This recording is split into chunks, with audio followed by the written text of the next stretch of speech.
Want to know how you can gain access to capital to jumpstart your journey to entrepreneurial success? For entrepreneurs who are just starting out or those who have been in business for years, Minority Business Access is your podcast. Welcome to our show, where we will guide you in avoiding the pitfalls and thriving in your chosen business.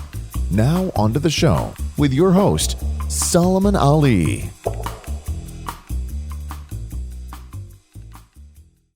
Hey, good morning, Alex. Morning. It's so glad to have you here on MBA Minority Business Access. I'm so excited to be here with you today and just find out a little bit about you and your company.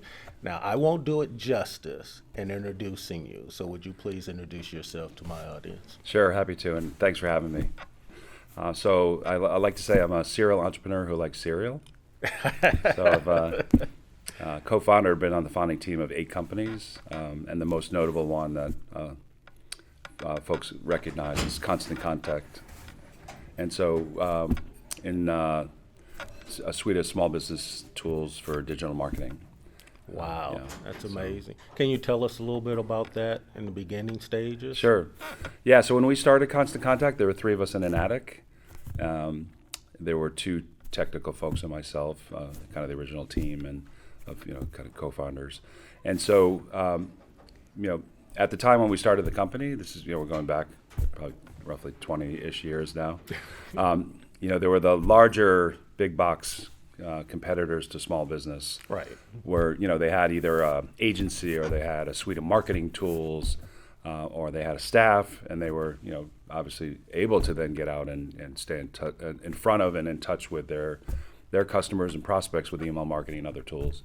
And so we wanted to level the playing field for small business. So walking down Main Street in any city around the world, how could we level the playing field for them and give them a easy to use set of tools, and where they just had to worry about what do I want to say and when do I want to say it, and not have to worry about the technical aspects of the stuff that was required with the enterprise tools. So Alex, let me ask you, when growing a small business from your garage or from someone's garage, attic, what was that like? How did you guys come up with the vision? And tell us a little bit about the growing pains of scaling it. Sure. Yeah. So initially, we set that premise for leveling the playing field and providing a self-service, easy tool for small business, because they didn't have staff, and they may not be technical, and they knew the messaging that they wanted to send. So we had to live into that promise to make it really easy and simple. And so in order for us to figure out kind of what that needed to be, and I'll tell anyone, you got to get out to your target market and ask a lot of questions. Okay. And so the first question is, what in your business are you challenged with, or what are you looking for? What are some of the objectives and goals? What's the vision of that small business? And so they would say, like, I'd love to stay top of mind with my customers, or I'd love to drive them back in. I want more revenue. I want them and to tell others, have them come in, and so forth. And so once we learned that and we identified sort of I like to call it the bicycle wheel syndrome. When you're starting a business, every spoke is another idea on how you're going to help your target market. Right. Okay. And so we had to figure out what's the one spoke we're going to start with, and that was email marketing. Because if we nail that first thing, because when we started, there was more things we didn't have than we did. Okay. Right. We didn't have a finished product. We didn't have a business plan. We had a PowerPoint. We didn't have customers, success stories, revenue. A lot of things we didn't have, and as I understand, you need those. and so we didn't have those initially. But once we learned that we could, kind of satisfy sort of their goals and objectives with what we were trying to do, when we told them that, they got wide-eyed, and now we had to live into creating that. Okay. Yeah. So capital-wise, what type of capital did you have to infuse in the business in the startup stage, let's say in stage 1, and then as you move through the stages? Yeah. So initially, I'm going to date myself a bit, but when we started, SaaS did not exist. It used to be called ASP. It was ASP, SaaS, and now cloud. Right. So application software provider. So we were one of the first 2 to come out with a SaaS offering. We were on the IBM platform. So initially we had to put our software on a CD, and then go plug it into someone's computer. You're right. So You're really I'm dating going myself, back. right? And probably most of the people listening to this, won't relate to that. But there were a few things that sort of had to happen for us to get the flywheel going. And one was obviously create a product that someone would want to pay money for. We were renting it, so started at $15 a month, inexpensive. But for a small business, if they're paying for something, they want to see value. So once we sort of satisfied that and got the flywheel going, we didn't take salaries. We were leaning into this, and committed to doing it, without getting paid. How long did you go without pay? So at least a couple of years. Couple of years. Yeah. Without pay. Yep. So did you work somewhere else? How did No. you take care of yourself? No. So I was fortunate to have just have an exit, a couple of exits prior. Okay. An acquisition and another company that I was not on. I was in the early team, in the first 20 people, and we went public. So I did have some I guess disposable income, but my mother from day one was like, at the time I had several mortgages. I had all kinds of stuff that I had, a lot of money going out, nothing coming in. And of course, she's like, that's a problem that most of us face at times in life. And so, a lot of pressure on, but it also, I guess, motivated to let's, we got to move quickly here as best we can. I know in one of my early days, we had to go without pay for years, and going without pay, and everyone will say, how could you go without pay? Right. I said I had to, and I would work little odd jobs to try to make ends meet. So it was really difficult. And then any money I got, I put it in the business. Did you guys do that as well?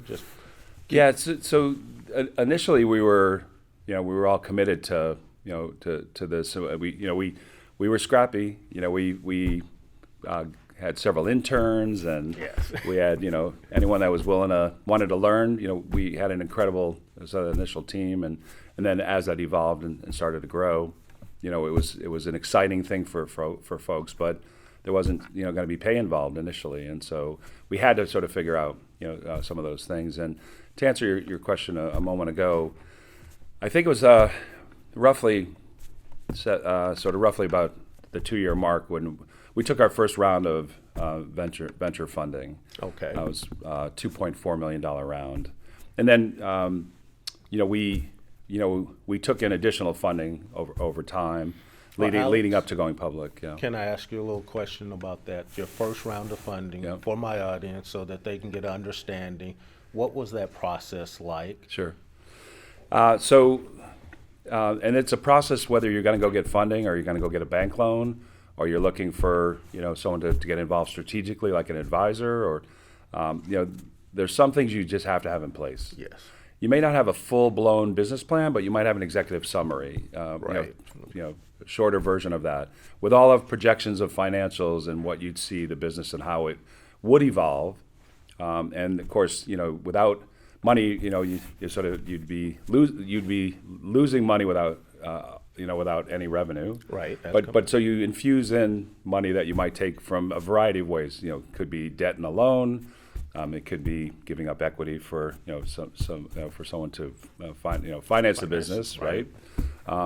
And so it really you have to have that sort of that business plan and really know kind of what's your 3 to 5 year kind of vision of where this is going to go, and then you take that and you put it into a PowerPoint, where you're going to have 10, 12 slides and some other additional ones when they ask questions, the answer needs to be, I have a slide for that. All right, so guys, this is really important to pay attention to what Alex is sharing with you, because he's someone that has done it, been there already. So he's giving you some really great tips on what you need to do.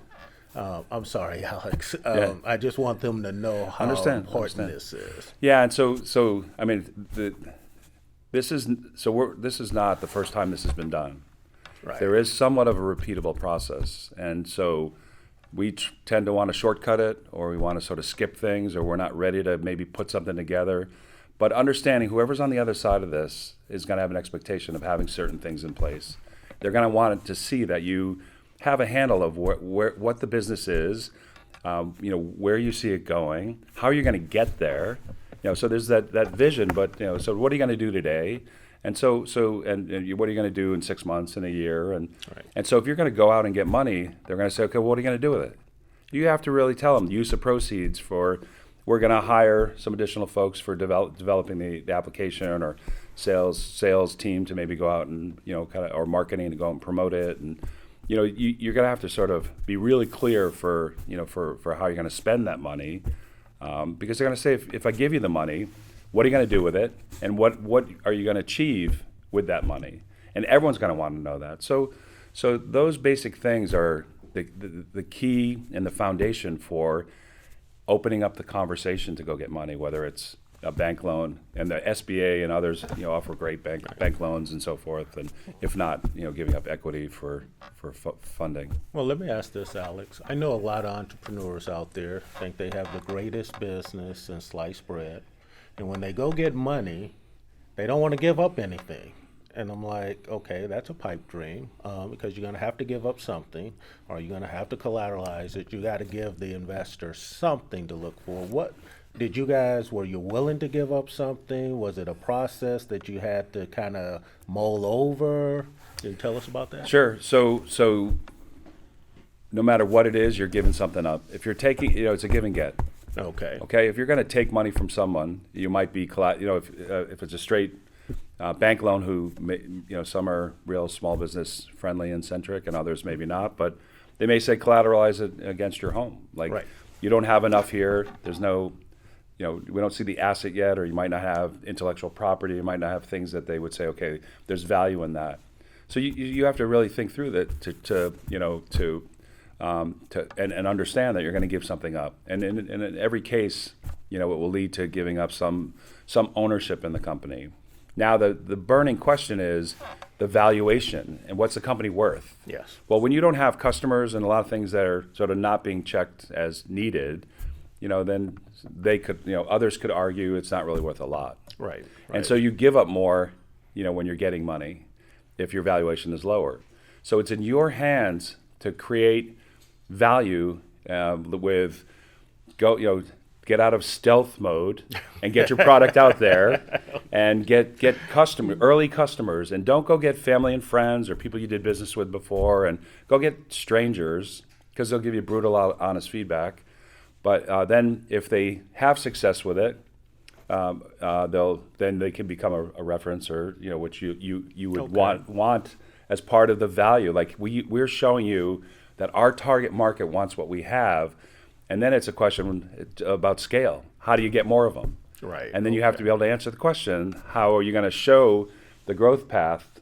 In the case of working with small businesses, it's very difficult to go door to door. And we were told, you're not going to succeed unless you have a huge army of salespeople. So we had to figure out how we're going to go to market. And in the case in working with small businesses, there's a whole channel out there of trusted resources and services and others that small businesses rely on for other aspects of getting help, like their point of sale system or other things. Right. And if you could work with those folks who will endorse, recommend, suggest, refer, then you can get to your target market through that channel, which has a lower cost of acquisition, bringing you customers and value to get your valuation to go up. So when you trade off for taking in funds of one way or another, you give up less of the ownership. And it's a equation. It's not a for example, if your company's worth $1 million in value, the valuation, and you're taking in 100,000, you're going to roughly give 10% of the business up, and you have to expect that's what you're going to do. That's realistic. Yeah. Okay. So I know you do a lot of other things currently, like help companies to grow strategically and things like that, and sit on their board and advisory. What's some of the most important things that you feel that an entrepreneur looking to scale a business, like you have done in the past, and then take it public, that Sure. process? Yeah. So there's unpacking that, there's a lot of places we can go because it's a journey. Just what you think is it's a marathon. It's not a sprint. Could be 2 marathons. Yeah. So I found it to be very taxing.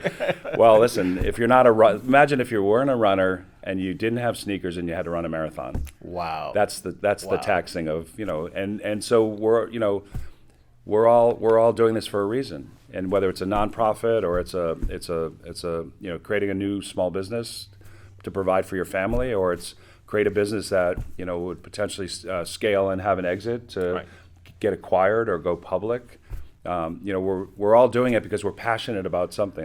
We were passionate about small businesses and helping Main Street, small businesses of all types, right? And so you're in sort of the journey, the things we just talked about, it's sort of getting you ready for the marathon, right? Yes. And so and it is a marathon. It is a marathon. It's a long journey. Right. I've been on the journey for 32 years. And we finally did, we did extremely well. Not as well as some and not as bad as some, but we did extremely well. And then now find myself doing similar to what you're doing on a smaller scale, working with minority companies, saying, okay, if I could do this, you could do this as well. And it's not that difficult. However, it's more than a notion.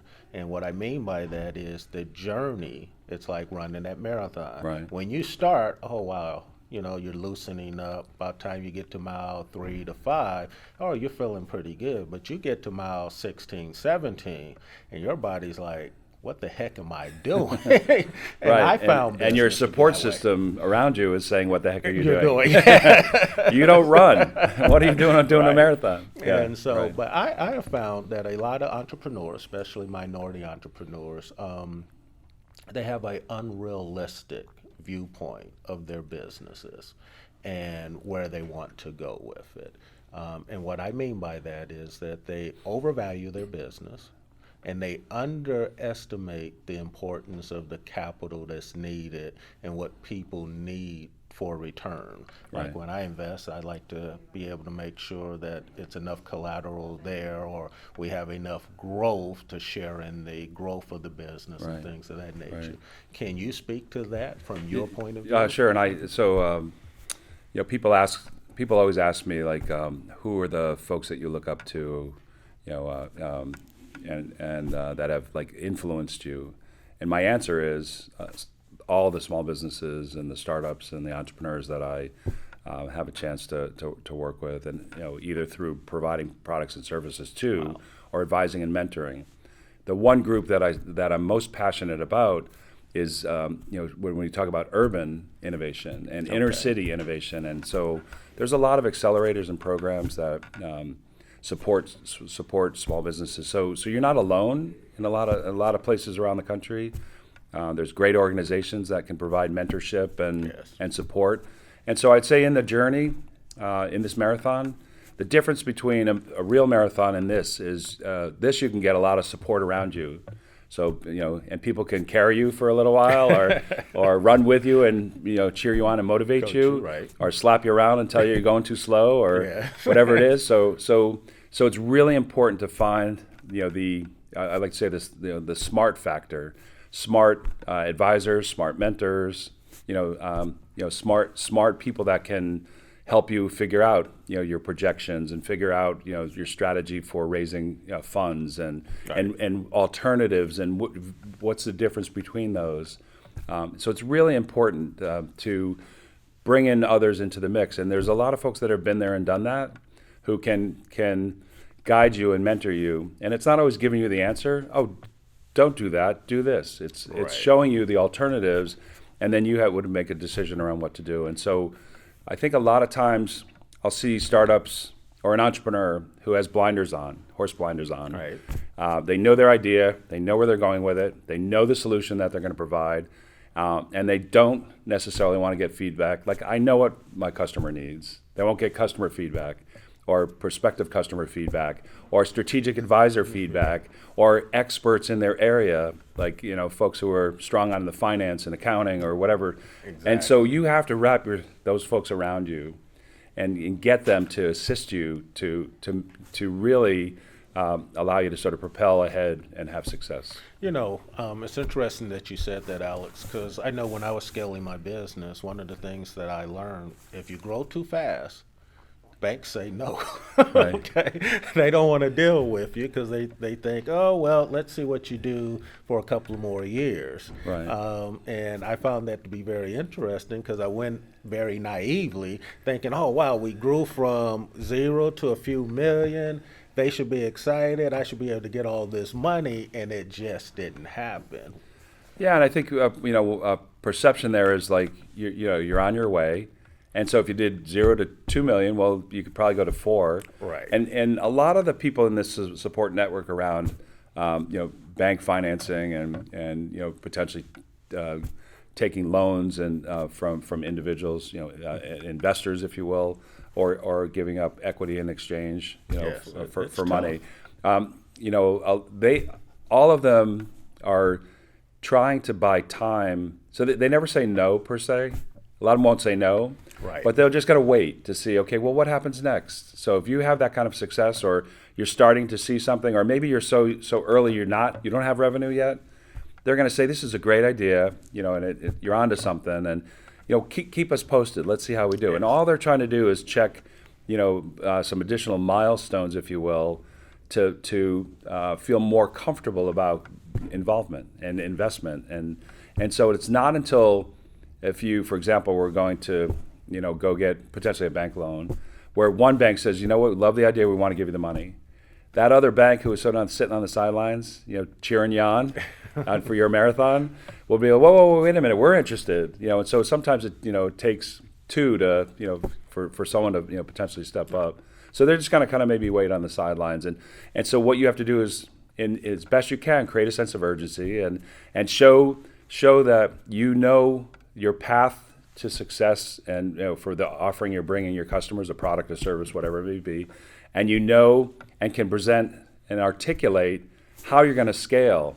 And now it becomes a money issue because you're not going to have enough revenue to scale, so you're taking external funds in to accelerate. Right. And so if you can paint that picture and let them see, we should be in on this because our money will help that in that scale trajectory, then then they're going to step forward and give you the money. So when you say that, Alex, I recall when I went to a VC and a private equity company, and they were like, well, they wanted a lot.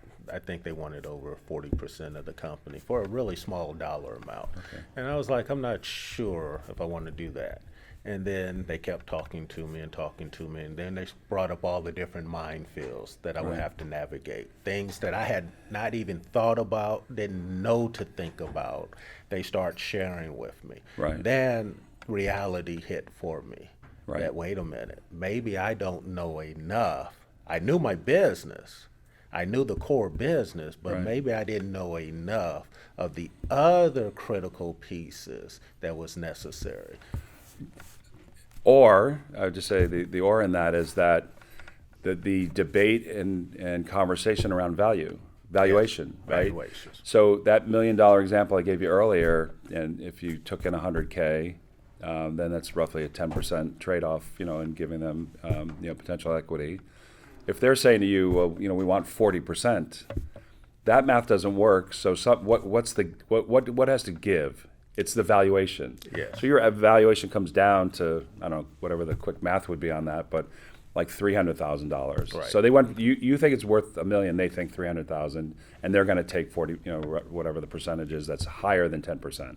Yes. And so the only way you can get the valuation back up is to show milestones and things that you've achieved, and it's not always revenue driven, but we have a finished product, we have the team, we have the right team.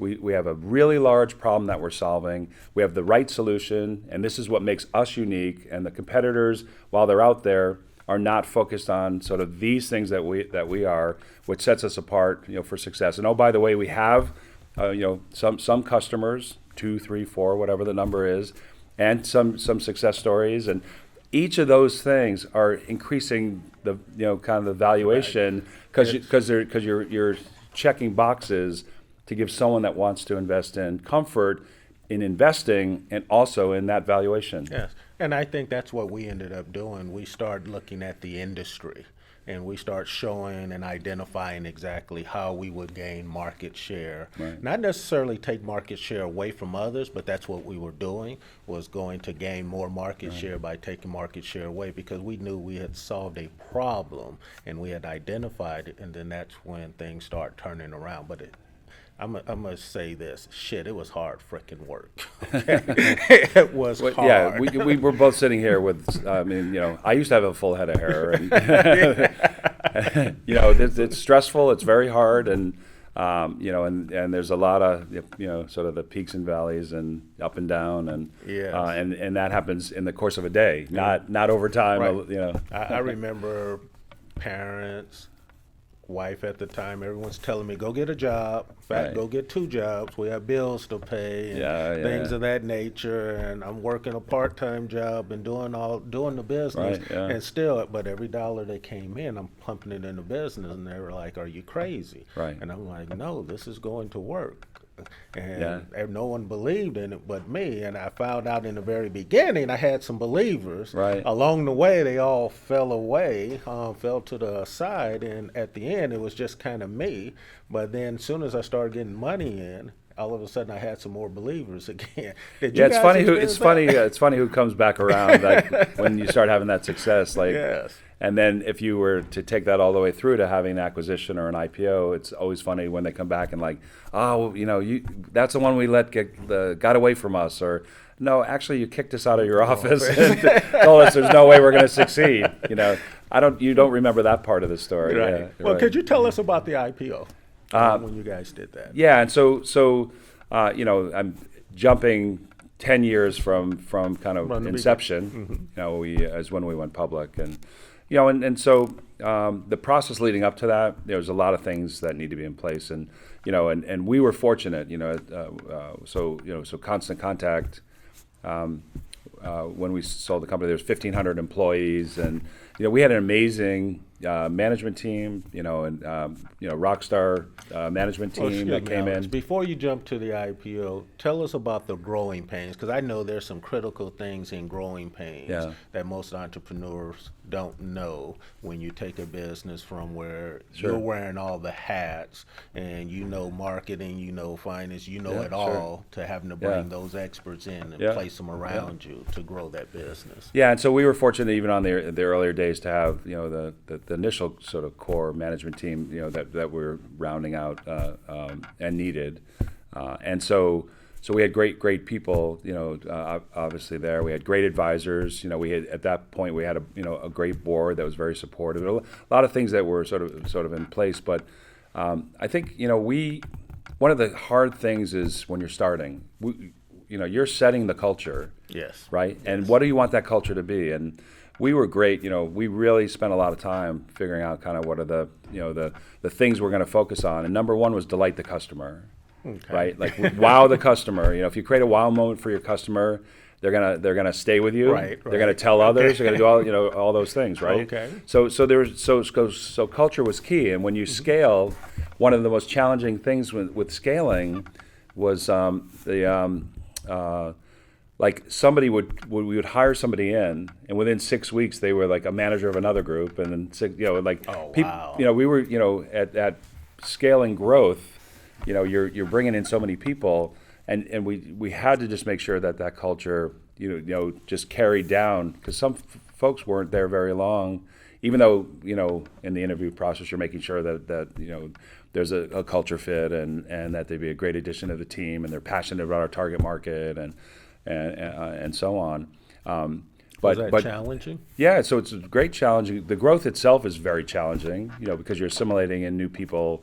Sometimes, you blink and they have people reporting to them, and it's very challenging. And so that's the one I always sort of I go back to, and there's so many other things that a great management team would make sure didn't have try not to have a lot of bumps in that road as you're doing it. Because challenges occur, if you're not growing a team fast enough, then the challenge is that everyone's doing a lot more. So as you're wearing a million hats, and then the hope is, we'll bring in a few more people to focus on that. So you take some stuff off your plate to give it to the new people, and guess what? That plate gets filled with some other stuff that just hadn't been done. Okay. Like it's just this, it just propels that way, and eventually, you get around that out. Let me ask you this, Alex. When you're bringing those new people on, and before you're making all the decisions, or you and your core management team are making all these decisions, and then you have to delegate and allow other people to make decisions and even possibly go through a learning curve. Sure. What was that like? Yeah, it feeds into sort of the challenges, but there's and there are a lot of trade-off conversations with, okay, so we have just so much money and it's going to be allocated to growth, and we took in money and we said use of proceeds, we're going to hire a team. Well, you have to establish what areas are you going to hire them in.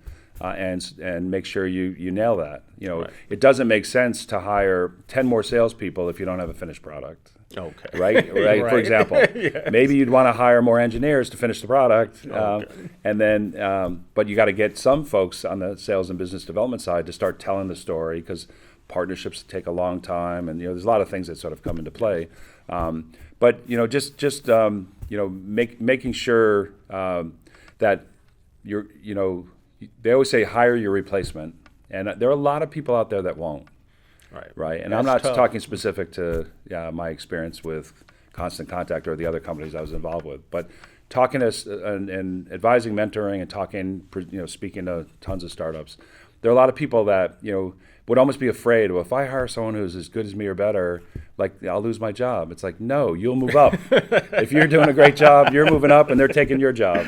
Yes, right. That's what I found. And there's a little bit of a hesitance with some folks, and I think as they always say, when you're starting the business, everyone is an equal. I just remember in the early days, whoever joined the company, no matter what your title was, you first put your desk together. We'd buy it was in a box, okay. And when you finish your desk, then you unpack your computer and put it on your desk, and lay everything out, and then someone from IT or operations would come over and set it up and get you on the network and what have you. And it's almost like everyone empties their own trash can, or you have to have all those things as part of your culture, as well as the expectation and understanding as you would start to scale. That if you do a good job, you're gonna move up, and you're gonna have more direct reports, and hire hire that person that can step into that role, and everyone has to leave egos behind, and yes. And your past experience issues. Everyone's like, oh, well, I had a boss and he would never promote me, and right. All of that, I guess, baggage needs to be left behind, and you're coming at it with a fresh start, and in the earlier days. If you're don't be a single founder, you should find a complement to have at least two folks that are responsible for the success in the business. Right. No one can wear all the hats. Everyone's like, well, I'm technical and I'm also good on the business side. Pick your lane, stay in your lane, and get yes. someone else to get in the other lane. Right. Yes. And then that's going to also give confidence to investors and others that you realize that titles don't matter.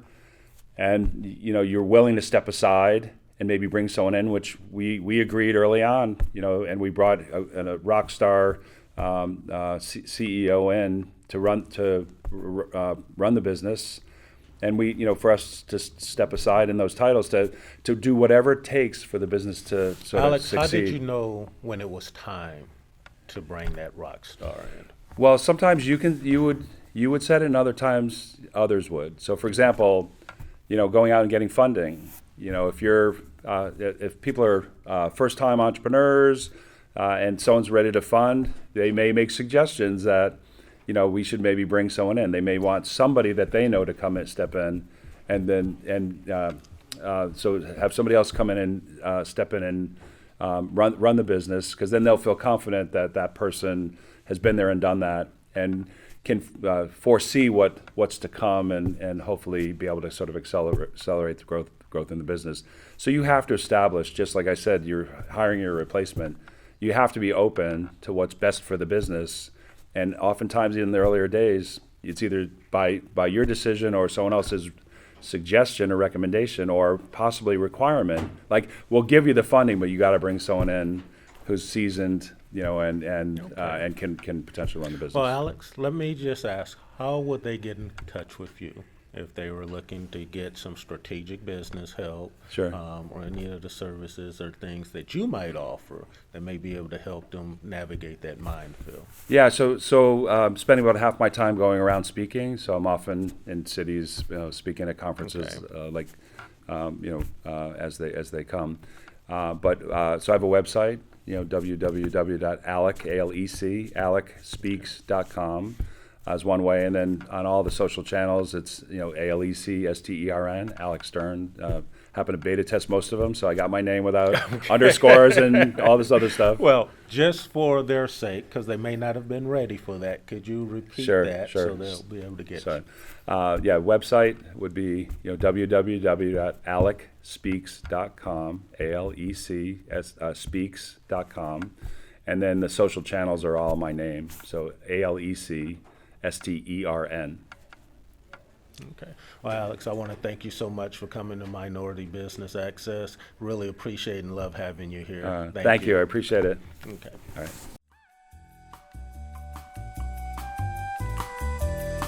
You've reached the end of another episode of the Minority Business Access podcast.